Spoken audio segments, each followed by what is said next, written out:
Good evening, I'm Amna Nawaz. And I'm Jeff Bennett. On the NewsHour tonight, the Pentagon prepares to send up to 1,500 active duty troops to the U.S.-Mexico border to carry out President Trump's immigration crackdown. The new administration ends government diversity programs and puts federal staff on leave. And Gazans take stock of their lives and homes that are now in ruins as the tenuous ceasefire holds. We hope to God that the truth will be the opening of the door to goodness with security and peace of mind, and that we will return to rebuild our homes and live a human life.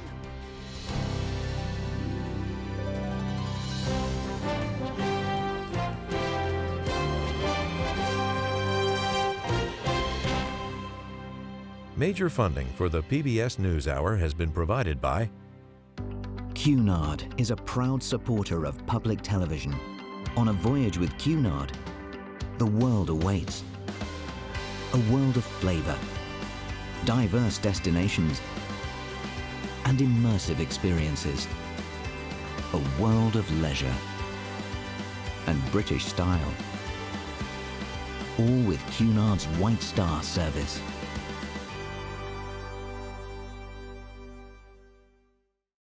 In 1995, two friends set out to make wireless coverage accessible to all. With no long-term contracts, nationwide coverage, and 100% US-based customer support. Consumer Cellular. Freedom calls. The Charles F. Kettering Foundation, working to advance inclusive democracies. Learn more at kettering.org.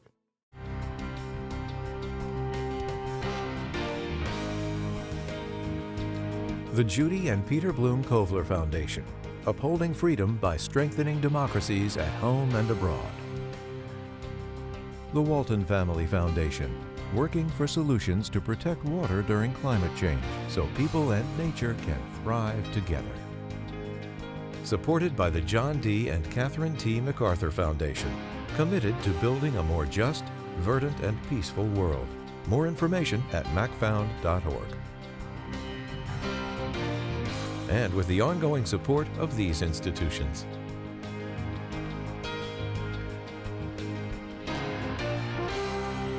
This program was made possible by the Corporation for Public Broadcasting and by contributions to your PBS station from viewers like you. Thank you.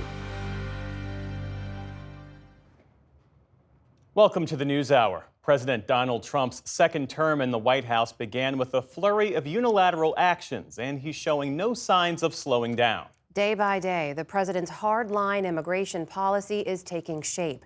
A new executive order targeting migrants at the southern border comes as the U.S. military is beefing up its presence there. Lisa Desjardins starts our coverage.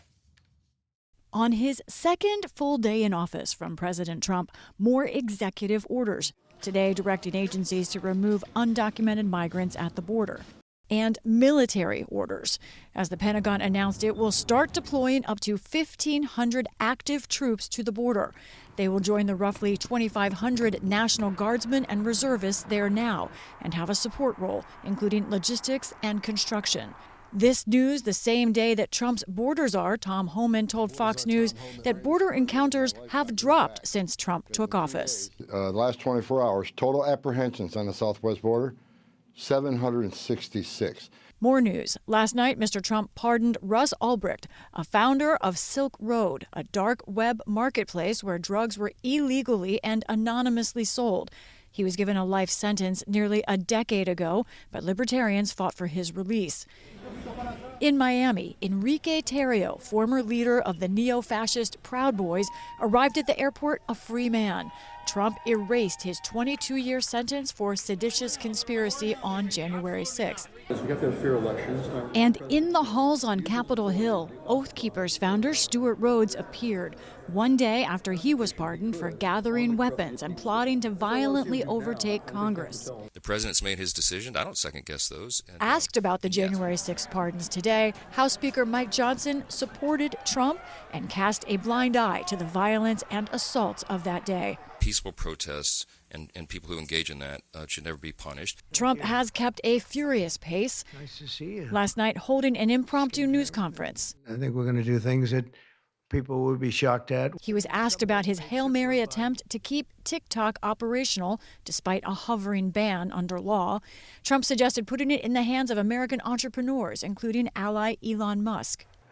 Are you open to Elon buying TikTok? I would be if he wanted to buy it, yeah. Other major action from Trump. He dismantled government diversity, equity, and inclusion, or DEI, programs. A memo directed federal agencies to place all DEI office staffers on paid leave starting today. House progressives vowed to push back on Trump's agenda, particularly his crackdown on immigration. He is trying to flood the news with all of these actions. We're going to hold him accountable and defend the vulnerable. Congress is moving too. The yeas are 263 and the nays are 156. The bill passed. The House tonight gave final passage to what is set to be Trump's first bill to sign in this term, the Laken-Riley Act. It requires federal authorities to detain some undocumented immigrants. It passed with dozens of Democratic votes. Also tonight, Fox News is broadcasting a Sean Hannity sit-down with Trump, his first TV interview of Term 2.0. For the PBS NewsHour, I'm Lisa Desjardins. Besides an order sending 1,500 active duty troops to the Mexican border, late today, the Defense Department announced it had been tasked with supporting the Department of Homeland Security's deportation flights and assisting in the construction of temporary and permanent physical barriers along the border. For perspective on all of this, we turn now to retired Rear Admiral James McPherson. He served as Undersecretary of the Army and as the Army's General Counsel during the first Trump administration. He also had a 25-year career in the Navy, serving as its top lawyer in uniform. Admiral, welcome back to the NewsHour. So the plans, as has been laid out so far, for the active duty troops at the southern border and in support of these deportation flights, do you view that as an appropriate use of the military? Well, thanks, Amna. It's not unusual. We have had the military on the border since the 1990s. They've always been in a support role, that is, supporting Customs and Border Protection or the Border Patrol through transportation, through medical support, through communications, through surveillance. They've never been involved directly in law enforcement, that is, enforcing immigration laws by apprehending, arresting, interrogating individuals that were captured attempting to come across the border. It's my understanding that this current deployment will keep with that previous mission. In other words, these troops will be in support of Customs and Border Protection. They will not be engaged in law enforcement. Now, that may change dramatically in the days to come based upon the executive orders that the president signed Monday afternoon. And based on that executive order, I know there are a lot of questions because senior military officials did go on to say they anticipate many additional missions ahead. What could those entail? Could U.S. military troops be asked to arrest migrants at the border, to try to stop them from crossing? And would that be appropriate? Well, to try to stop them from crossing, the answer is yes. Those two orders, the first one declared a national emergency at the southern border. That's not unusual either. The president did that in 2019 during Trump 1, and as a result of that could transfer funds to board what we know was the border wall. But this national emergency has wording that wasn't included in that first one in 2019 that attempts to preclude the legal challenges that were brought against that transfer of funds. More importantly was the second executive order he signed, which directed Northern Command, that is the geographical combatant commander for North America, Mexico, United States, Canada, to change what's called their Unified Command Plan. That's a plan that sets forth the mission, the responsibilities of what a combatant commander does. And they were specifically directed to change their Unified Command Plan to now include sealing the border, maintaining the sovereignty of the United States, and repelling invasion.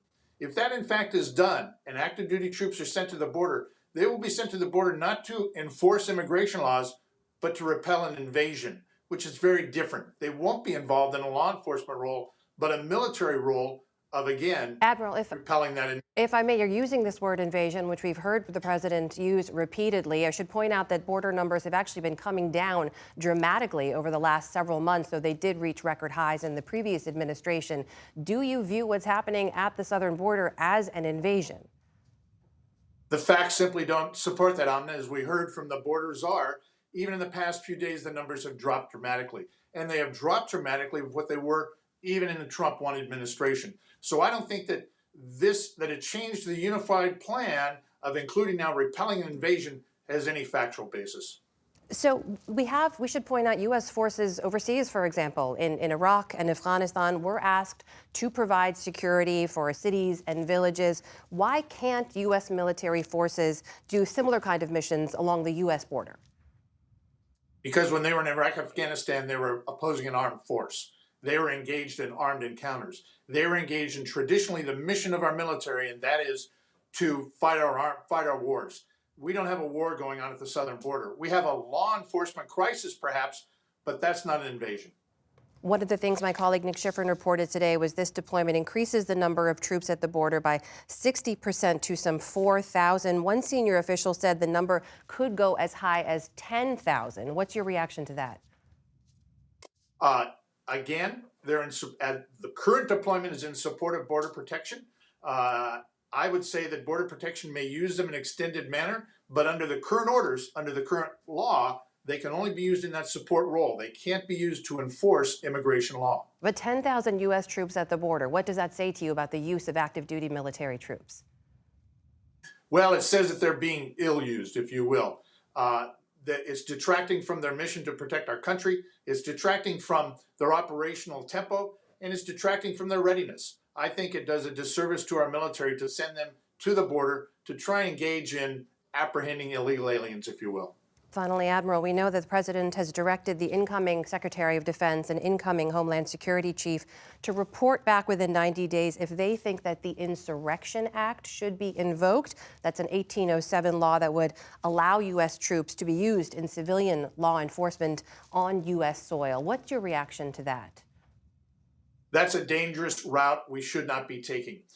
These current executive orders only speak to the southern border. They don't speak to using the military in the interior of the United States. The Insurrection Act would give the president the authority to do just that, to use our armed forces in the in Chicago, in Detroit, in Atlanta. I think that's dangerous. That is retired Rear Admiral James McPherson joining us tonight. Admiral McPherson, thank you for your time. We appreciate it. Thank you.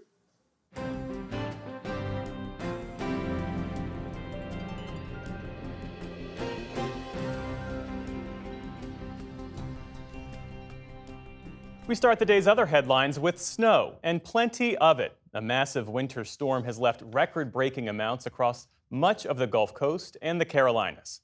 People get the sun to chance to melt the rest of it off. In North Carolina, they were digging out today as the storm finally moved offshore. At least 3 people have died across Georgia and Texas. The coastal city of Galveston saw a significant amount of snow for the first time in nearly 2 decades. New Orleans saw a record 10 inches of snow, smashing the previous record set back in 1963. The NBA even had to postpone a game there. More than 2,000 flights have been canceled in and out of the U.S. today as airports begin to resume normal operations. In its wake, the snowstorm left frigid temperatures across large parts of the country. More than 60 million Americans today were under some form of cold weather alert. But forecasters say a slow return to more normal temperatures will bring some relief by the end of this week. Meantime, Southern California is facing dangerous weather conditions as it battles new fires. The Hughes Fire erupted this morning, prompting evacuation orders in parts of northern Los Angeles County. It's exploded in size, burning through more than 5,000 acres in just hours. The next threat is rain, and that's expected to move in on Saturday. County officials say heavy showers could wash debris, including toxic ash, into local waterways. Rains are in the forecast, and the threat of mud and debris flow in our fire-impacted communities is real. We have to be prepared. This includes clearing drains and roadways, preparing our debris basins, and taking other critical flood protection measures. Officials also say they've ordered an investigation into LA County's emergency alert system. That's after residents of one area of Altadena, where 17 people died, say they did not get an evacuation warning until hours after the fire started there. In Tennessee, police say a female student was killed and another student injured during a shooting at a Nashville high school today. Authorities say the 17-year-old male shooter was a fellow student at Antioch High School. He's said to have opened fire in the school's cafeteria before shooting and killing himself. The injured student was grazed by a bullet and is being treated. Today's shooting comes nearly 2 years after a gunman killed 6 people at a Nashville elementary school, including 3 children.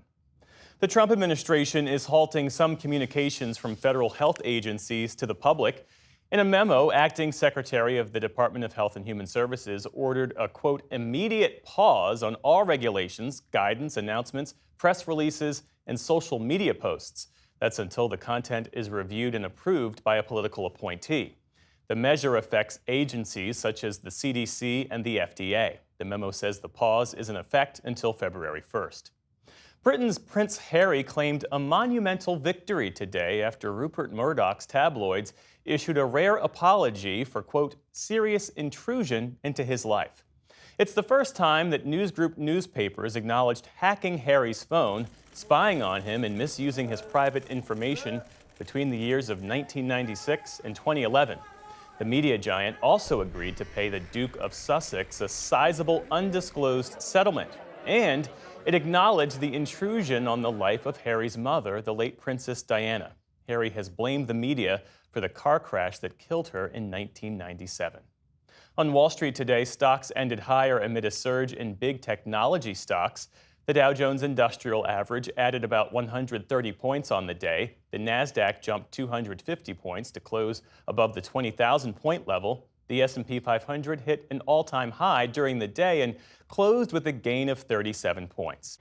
And the Songwriters Hall of Fame has a new class of inductees. They represent the best of rock, R&B, country, and funk.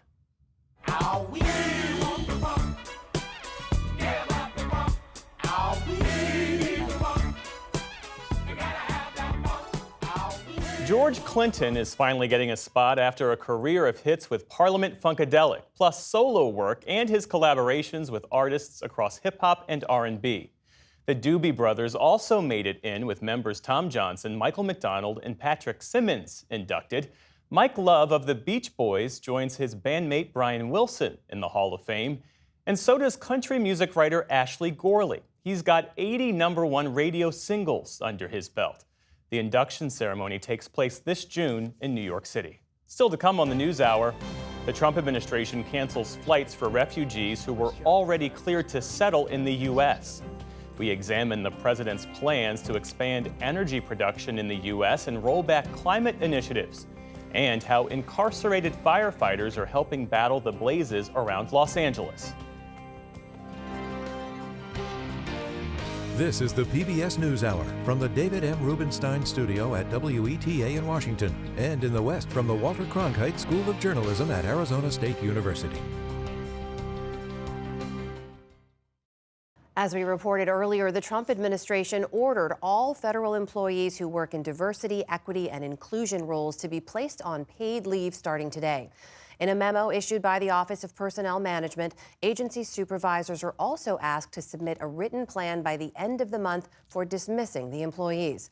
It's part one of the administration's efforts to upend DEI efforts nationwide. Jeff Green covers DEI efforts for Bloomberg News and joins us now. Jeff, welcome to the NewsHour. Thanks for being with us. Thanks for having me. So the memo tells agencies to put these staffers on paid leave by 5 o'clock today. A plan to fire them they need to have by next Friday. Just in the way of one example, there's a watchdog group called American Transparency that says the Department of Health and Human Services alone employs 294 DEI staffers. But Jeff, do we know how many federal employees we're talking about here?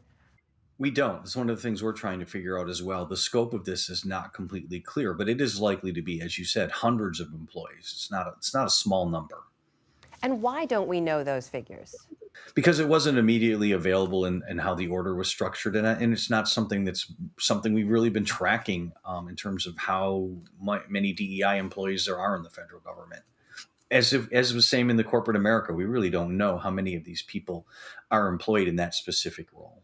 We know there's been some effort to try to gather some of this data in the Biden administration, right? There was an executive order back in 2021 that mandated all agencies to have a diversity plan to start to track the data on hirings and promotions in their first DEI report in 2022. They had demographic data for the federal workforce. It said it was about 60% white, 55% male overall. At the senior executive level, more than 75% white, more than 60% male.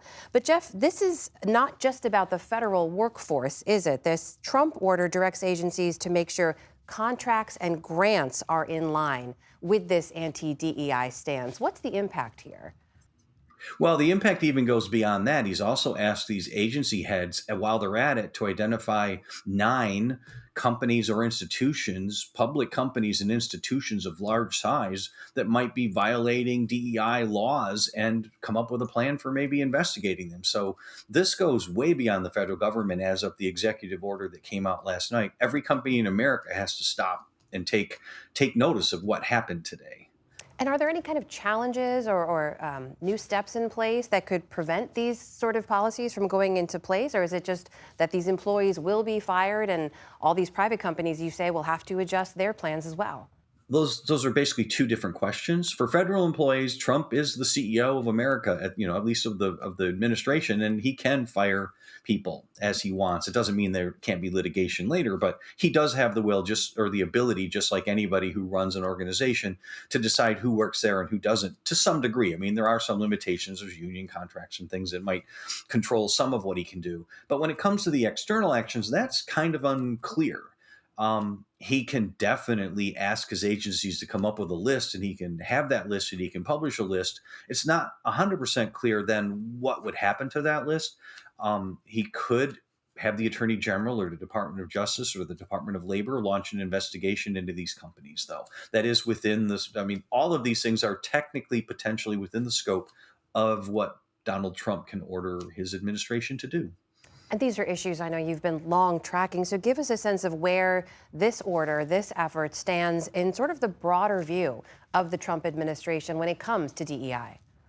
Well, there's been this expectation that he was going to do something about DEI. And building up to this over the last couple of years, there's already been a conservative backlash against DEI, which has prompted many companies to scale back what they're doing.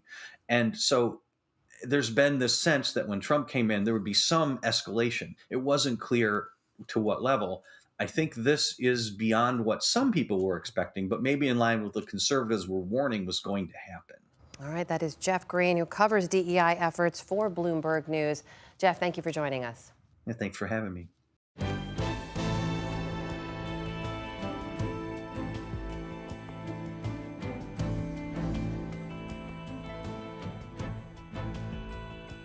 When it comes to immigration policy, President Trump's executive order suspending all refugee admissions into the U.S.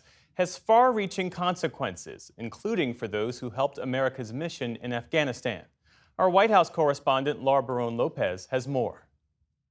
Tens of thousands of Afghans, including family members of active-duty U.S. military, are now in limbo, despite some already receiving approval to relocate to the U.S. Joining me now is Sean Van Diver, founder and president of Afghan EVAC, a coalition of organizations that works to resettle Afghans who worked with the United States prior to the 2021 withdrawal. Sean, almost 2,000 Afghans had already been approved to resettle in the U.S. before January 27. That was the date the executive action was supposed to take effect. But overnight, the State Department canceled all flights, canceled processing. What are you hearing from families and people who were expecting to relocate to the U.S.? Sure. Thank you for having me on. I want to add some clarity to that number. That about 2,000 was the number that we expected to travel over 3 months, what we thought the pause was going to be, but it's indefinite. So people are being pulled off flights now. Flights are being canceled. But the truth is there are more than 10,000 Afghans who are fully vetted, security vetted, medically cleared, and ready to go. And now they don't know what's coming next. We've asked the State Department to give very clear guidance to them that we hope they're going to do that. They haven't affirmatively confirmed that yet. But look, the truth is these people who have been waiting for 3.5 years in many cases are now stuck in limbo yet again. And it feels very much like August of 2021. We're getting frantic text messages. People are begging for help. My email inbox is just buzzing over and over and over again. My phone is draining so fast, and people are terrified. We should clarify that the president's executive action doesn't apply to Afghans approved for special immigrant visas. Those are people who worked for the U.S. Armed Forces, but it will impact thousands of others, as you said, Sean. And refugee admissions were on the upswing in recent years, reaching around 100,000 in the last year. But the Trump White House argues that the U.S. lacks the ability to absorb large numbers of migrants, including refugees, without compromising resources, safety, and security for Americans. What's your response to that? A couple things, right? So special immigrant visas are not impacted by this. That's really important for Afghans to hear and our advocates to hear. The idea that the country can't absorb these folks is like, I just don't think it's real. And what is really important to note is that U.S. RAP is a legal immigration program. And the vetting that people go through to go through the United States Refugee Admissions Program is more strict than police officers are vetted or our military or any number of folks. Like, it is the gold standard in vetting. If you're coming here as a refugee, we know you're safe. President Trump has also spoken often about the chaotic military withdrawal from Afghanistan in 2021, often blaming his predecessor on the campaign trail. But this action, how does it affect the overall mission to safely evacuate and resettle those Afghans who helped the U.S.?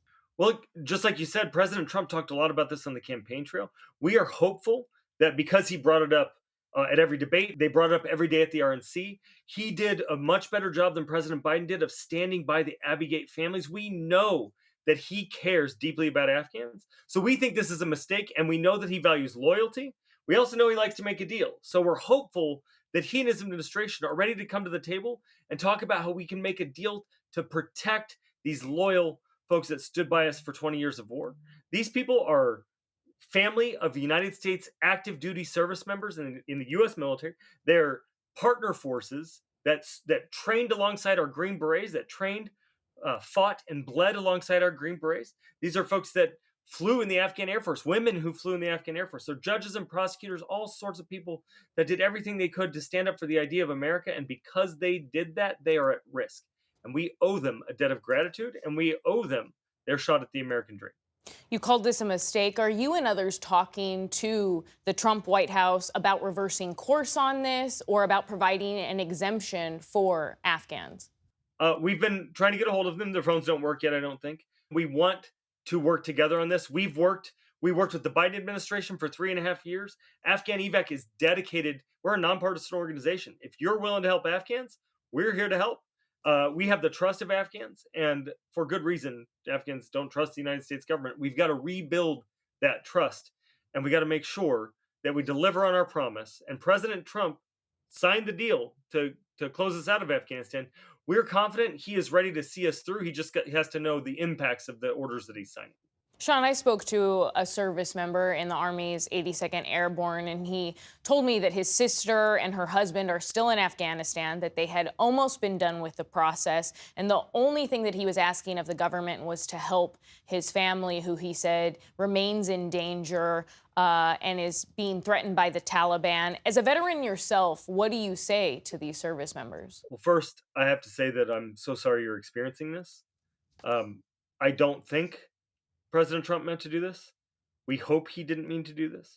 It's so important that our commander-in-chief stand by members of the military. We talked a lot about lethality during this campaign, and it's really hard for members of the military to be ready to serve if they're worried about the Taliban injuring their parents. Sean Van Diver of Afghan EVAC, thank you for your time. Thank you. Have a great day.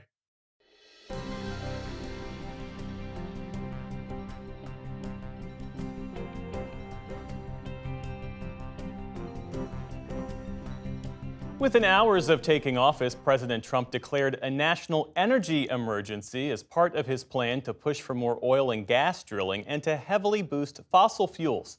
But that's not all. The president also started a process to reverse much of what former President Biden did on green energy, big changes that could ease or end new regulations on greenhouse gases and cut development of electric vehicles. And as he did during his first term, President Trump said the U.S. will pull out of the International Paris Climate Treaty. For more, we turn now to Scott Waldman, a White House reporter for Politico's E&E News. Thanks for being with us. So, Scott, the U.S. is right now producing more oil and natural gas than any other country in the world at any point in history. So what does declaring a national emergency, a national energy emergency, actually do? What does it achieve? Well, Trump said that it was necessary because he wanted to ensure basically the security of the electrical grid, and as well as the nation's security. He claims that the grid is potentially unreliable and has been failing at some points, and that a big boost of energy is needed to fix that. What the actual order will do in terms of what powers it will give him, I mean, they're very limited. It's not going to give him a lot of additional powers to boost energy in this country. Obviously, that's going to be based on the market and the willingness of drillers, to do fracking in throughout the country, and that's not going to be really affected by this. I think the way that the energy emergency is written is that it's supposed to alleviate some pressures that states and other entities have placed on, like pipelines and other energy infrastructure in particular, but just sort of declaring this with a stroke of a pen does not mean that you can supersede state and local laws. I mean, the federal government doesn't have that power. It can, of course, control what happens on federal land, but a lot of this infrastructure is sited on private property, on state property throughout the country. So it's not as simple as just declaring that we're going to have this big boost of energy because an emergency has been declared. So what then strikes you as the most significant action the president has taken on energy and environmental policy? Well, certainly pulling out of the Paris Climate Agreement. I mean, that is something everybody expected to do. And that's going to technically it takes up to a year. Trump has said he'll do it immediately, but under the terms of the agreement, it should take up to a year. It sort of takes the U.S. out of a leadership position when it comes to international negotiations, and also sort of leading the way. The Biden administration really tried to make the U.S. the leader once again, in particular in driving a clean energy economy. Regardless of what your politics are, I think the Biden administration demonstrated fairly thoroughly that there's a lot of energy jobs to be created in the clean energy space. So that's one thing that Trump did. I think also, pulling back, saying he's going to pull back some of the funding that is going to under the Inflation Reduction Act, which was really a climate-centric bill, some of that funding to EV chargers, that's going to go to build battery factories for EVs. Now, a lot of that has been congressionally appropriated, but I think the Trump administration, and we saw this today in the hearing with his pick to head the Office of Management and Budget, a man named Russ Vought, is basically saying that they're going to go against the 1974 Impoundment Act, which would give the president power to withhold basically funding that Congress has appropriated when it comes to this, this clean energy. I think that is certainly a legally untested case that's going to end up being a fight that goes all the way to the Supreme Court, whether they can do that. And I listened to a hearing last week where this was brought up, and Senator Rand Paul from Kentucky was very critical of the administration's plan to potentially override Congress and withhold funding, even if that funding happened to be for clean energy projects. Right, and there's certainly market forces that continue to propel the transition to electric vehicles. But can the Trump administration hold up the EV tax credits? Yes, they can. They can sort of. I think it's safe to say they're going to try. Again, the money's congressionally appropriated. Whether they can do that is going to be really up to a court fight coming up. They've pledged to start withholding it, and even Elon Musk, of course, the owner of Tesla, has signed off on that. Musk himself believes that it'll hurt companies like GM and Ford more than it would hurt and Hyundai and the other companies that are making EVs. Musk thinks it'll hurt them more than it hurts Tesla. But whether any of this survives the oncoming court battles remains to be seen. So if you take the energy policy and combine it with the Trump administration pulling the U.S. out of the Paris Climate Accord, what impact might all of this have on efforts to curb the worst effects of climate change? Well, certainly Trump who denies climate science, doesn't worry about climate change, and just scientists have said for many years that increasing fossil fuel use and consumption is going to drive, the worst effects of climate change. We're already seeing climate affecting, us throughout the country. Obviously, in Los Angeles right now, those wildfires have been fueled by climate change. They've been made worse by climate change. It didn't start the fires, but it's made them far worse by creating, contributing to dire drought conditions that have desiccated the landscape and just created fuel for that fire. There's also areas where, rising sea levels are claiming homes throughout the country. So certainly just leaning into fossil fuels, stripping away any plans to cut carbon emissions, it's going to make that worse, But again, we're talking on such a long time scale here. 4 years of the Trump administration are not going to set back the U.S. efforts in a way that won't be fixable by some future administration down the line. Obviously, every moment now, according to scientists, is important to combat climate change, but it's not like all hope is lost. I actually talked to Biden's climate advisor, former climate advisor Gina McCarthy today, and she said she was cheered a little bit after seeing some of these Trump executive orders, because she said they're just not going to hold up in court. And, she knows more is coming to try to dismantle Biden's climate legacy. But really, she said it's going to take a lot more than what we've seen so far. Scott Waldman of Politico's E&E News, thanks for sharing your reporting and insights with us. Thanks for having me.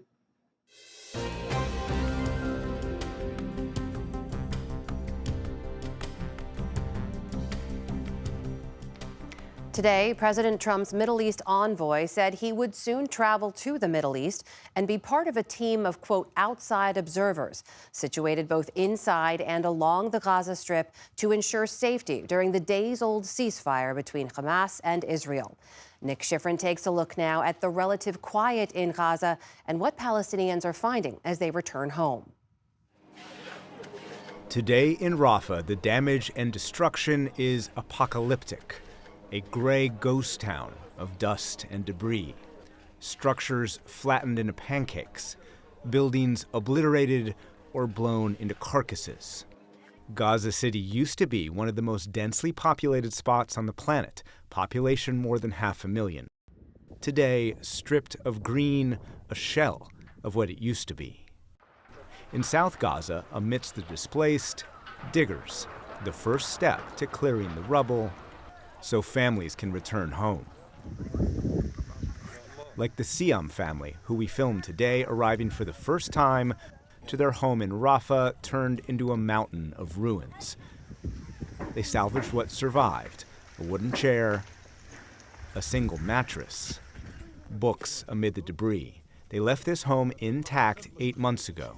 Today, 50-year-old Lutfi Siam called the destruction worse than a nightmare. When we came here today, we were expecting to find something from our homes, but we were honestly surprised. It's an area that's been completely destroyed. If you pan the camera around, you'll see something that is unfathomable to the human mind. In this West Rafah neighborhood, it appears no structure still stands. And yet they smile and embrace, even if their future is uncertain. Today, we're living in indescribable times. We have no idea what is next for us. We don't know how we will live or rebuild. We don't know. Israel says Hamas used Rafah as one of its bases of operations, with hundreds of tunnels beneath the homes.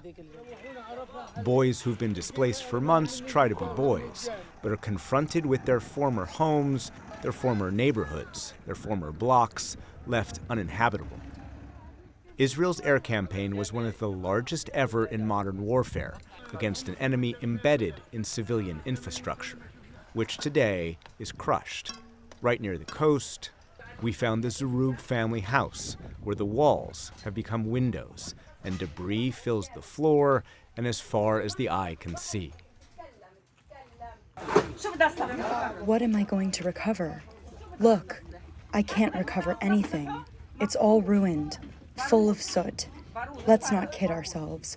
Look what happened to us. Look around.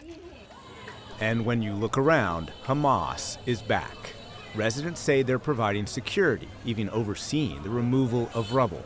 These men either fought or hid during the fighting and have now dusted off their uniforms. If Israel's goal was to eliminate the group entirely, that goal has not been met. Which is why far-right Finance Minister Smotrich vows to bring down the coalition government unless Israel resumes the war after the 6-week ceasefire. We will be glad and emotional for the return of some of our hostages, but we will remember the hard war that awaits us after that, to go back and fight until victory. How confident are you, Mr. President, that you can keep the ceasefire in Gaza and conclude the 3 phases of this deal? I'm not confident. That's not our war, it's their war, but I'm not confident. On Monday night, President Trump doubted the ceasefire's longevity, but also imagined Gaza as an opportunity for investment. You know, Gaza is interesting. It's a phenomenal location. On the sea, the best weather. You know, everything's good. It's like some beautiful things could be done with it. Palestinians we spoke to urged Trump to push Israel to extend the ceasefire. My message to Trump is a big one. We want peace and we don't care about anything else. That's it. Enough war, enough war. The war's pause has allowed a surge of aid. The U.S. says more than 2,400 trucks have entered Gaza since the ceasefire began Sunday morning. But there is a long way before Gazans' hunger can be satisfied. Until then, Zahar Abu Faraya sits, scarred by the schism this war wrought.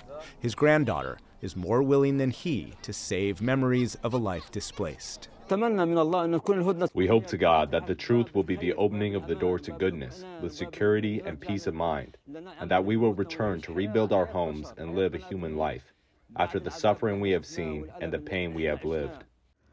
And after the suffering and pain, there is a desperate hope that the fire will not return. For the PBS NewsHour, I'm Nick Schifrin.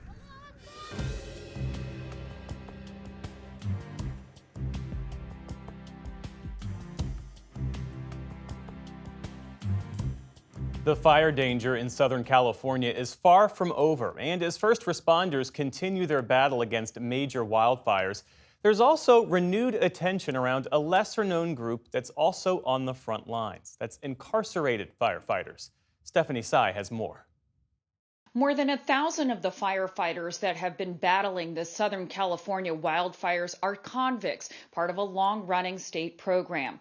Training and deployment onto the fire lines is voluntary, with inmate firefighters making a maximum of about $10 a day, or up to $30 if they work a 24-hour shift. They may also qualify to get 2 days shaved off their sentence for every day they work. The state has become reliant on these men and women during the increasingly long fire season, and the program is estimated to save California tens of millions of dollars a year. Supporters say the program offers a pathway out of prison, but critics say the work and pay are exploitative. For more, I'm joined by Sam Lewis, Executive Director of the Anti-Recidivism Coalition. Sam, thank you so much for joining the NewsHour. I understand that you have personally visited these firefighters at their base camps in LA very recently.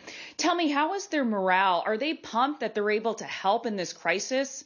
Absolutely. So I was able to visit both of the base camps, one at the Houghton base camp, the other was in the Rose Bowl. Morale is high. As one of the hand crews said, this is my way of giving back. I made mistakes in the past, but this clearly demonstrates that redemption is possible. And so we threw the football around a little bit. They had great food from our public, from people that have donated. We had a lot of other people that visited just to let them know how much that we appreciate them and how grateful we are for them actually helping suppress this fire. I've seen pictures of even celebrities visiting these incarcerated firefighters. Now, I know on the fire lines, they have to wear a special uniform, an orange uniform that depicts them as inmates. Do they face unique challenges in their role, and are they treated any differently than other firefighters as far as you can tell? I could not tell the difference. For instance, both firefighters that are not incarcerated and the hand crews both work 24-hour shifts. They sleep in tents on the base camps. When it's time for them to take breaks at the fire line, they literally will lay on the ground. And that's true of regular firefighters also. I have pictures of firefighters using their helmets to take a nap when it's time for them to have a break. And so the difference is one person is incarcerated and the other one isn't, and the pay is another. However, I must say that Assemblymember Isaac Bryan has now introduced a bill to fix the pay inequity in this particular program. Some of them get paid as low as $1 a day. And to that point, the program has drawn criticism, as I'm sure you're aware, over the years. I want to play what Amika Moda, a criminal justice reform advocate and former inmate firefighter herself, told us earlier today. It's wild to think that we are not even paying minimum wage to people that are doing this extremely dangerous work. But that is the other issue. It is very dangerous work. Folks are often signing their rights away to be out there fighting fires on the fire ground. And, you know, folks are not being equipped with a path to solid career firefighting wages when they come home. That's not to say there are not programs that exist, but they're not enough. They're not sufficient for what we need to actually be supporting people to make their way into firefighting careers when they get home. Sam, what is your response to some of her points? We talked about compensation, but what about some of the other points that she makes? In the past, those points were correct. Pay is still the Assembly Bill 147 is not passed yet. It's in progress, but I would hope that voters would definitely support Assemblymember Isaac Bryan in making sure that hand crews are paid the equivalent of the lowest paid firefighters on the line. In terms of a pathway, ARC has helped create a pathway with California wildland firefighters in the California Department of Corrections and Rehabilitation called the Ventura Training Center.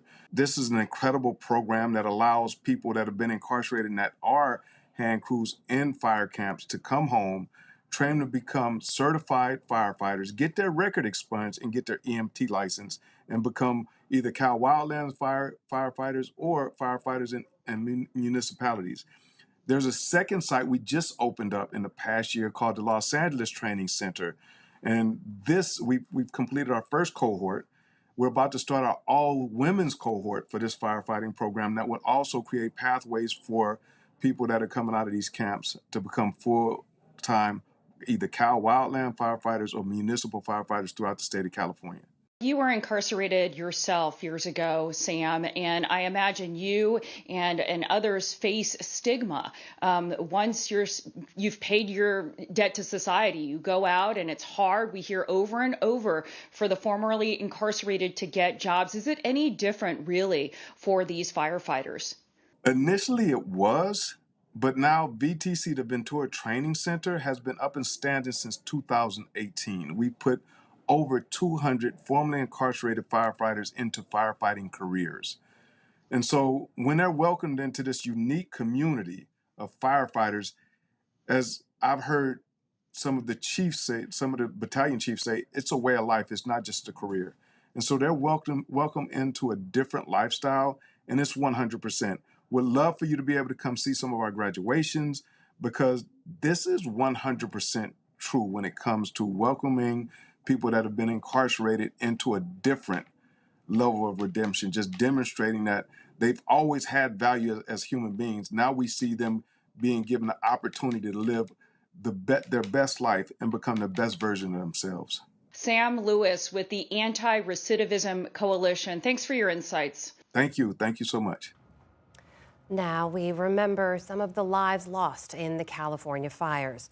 Authorities are still searching, but so far at least 28 people have died.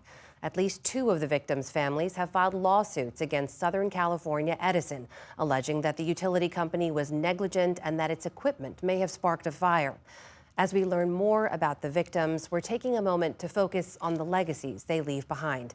Tonight, we continue with these 8 stories. Mark Sterenberg was born in the Soviet Union and came to the U.S. in 1980. The 80-year-old ran 3 miles every morning, including on the day he died.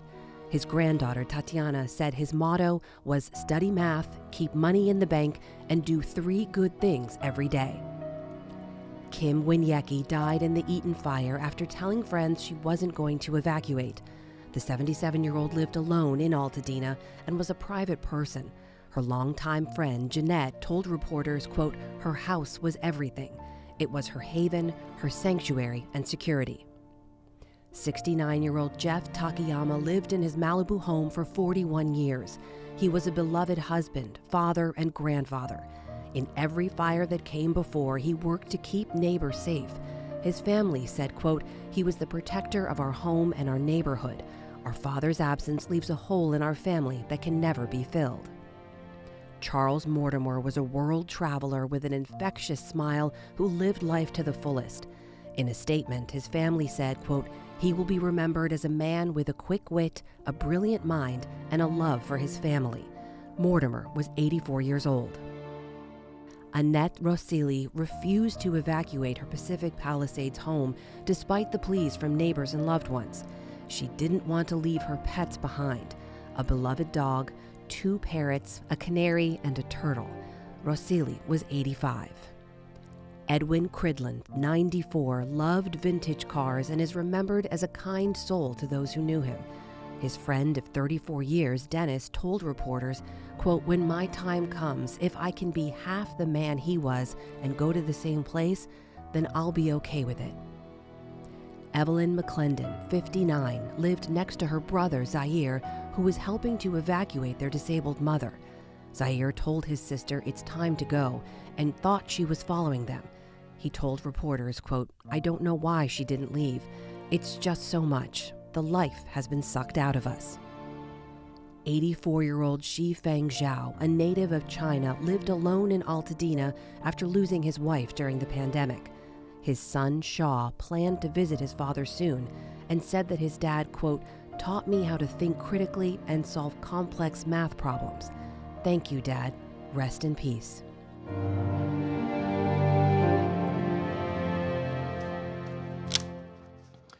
During the pandemic, a project called Artists and Elders was formed to connect artists to isolated older adults in their communities. Here, the founders share their brief but spectacular takes on the art of bringing people together. So in March of 2020, there was this thing that was happening in the world that forced us all to spend lots of time at home. And we all started getting really worried about the elders in our own lives. And we realized if we were worried about our parents, about our grandparents, surely there are so many other elders that are experiencing a sense of prolonged isolation. And we started learning about isolation as a health risk. And so we started this project called Artists and Elders with the idea of bringing individual artists and individual elders together for creative exchange. For You is a performance collective. We started making performances together in 2017, and we make performances that bring diverse groups of strangers together, and we think about performance making as gift giving. The idea of gifting an experience, like all gift giving and gift receiving is a sort of experience, like the experience of opening up a present at Christmas, or like the anticipation of giving something to another person. Thinking about what would make a great gift for that specific person, that really gives us a lot of information and enthusiasm for what we're doing. My grandparents, their names were Phyllis and Milton, and they lived to be in their mid-90s, and they were our biggest fans. They loved to come see performances. They would always say that they don't understand the art, but they love me, and they love the people that I work with. And so when they became too ill to come to see performances, we had the idea that we would make something for them in their homes. So this idea of bringing a performance, creating something that is bespoke, creating something with the intent to move specific people that we know, that was kind of the root and genesis of some of the For You ideas. In our process, we get to know people, and we spend a lot of time hanging out, getting to know the things that get them ticking. And then we use that information to make experiences that hopefully move them in the world. Something I've discovered in Artists and Elders and working with older folk is that we don't ask a lot about their futures. That, for me, is one of the most fun things to do in our process. There's this stereotype that older people need to be taken care of. It's infantilizing. One thing we do is listen. We listen a lot. We ask a lot of questions. We want to know what lights you up. And so this act of generosity, although it's us giving something, it actually feels like it's reciprocal. My name is Rowena Ritchie. My name is Ryan Takata. My name is Erica Chongshuk, and this is our brief but spectacular take on how to bring people together as art. That's great. And you can watch more brief but spectacular videos about aging online at pbs.org/newshour/longevity. And that is the NewsHour for tonight. I'm Amna Nawaz. And I'm Jeff Bennett. For all of us here at the PBS NewsHour, thanks for spending part of your evening with us. Major funding for the PBS NewsHour has been provided by... On an American Cruise Line's journey, travelers experience the maritime heritage and culture of the Maine coast and New England islands. Our fleet of small cruise ships explore American landscapes, seaside villages, and historic harbors, where you can experience local customs and cuisine. American Cruise Lines, proud sponsor of PBS NewsHour.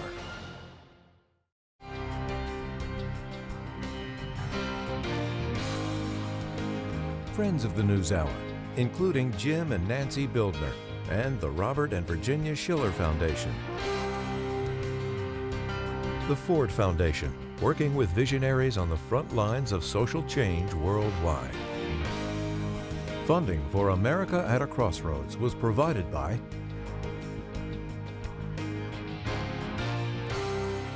and with the ongoing support of these individuals and institutions.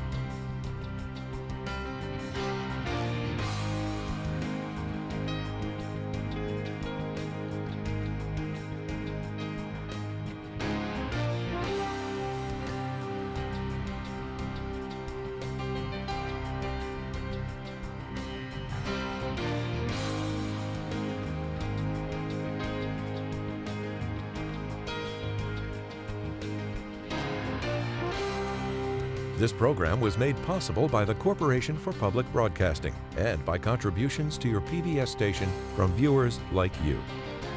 Thank you.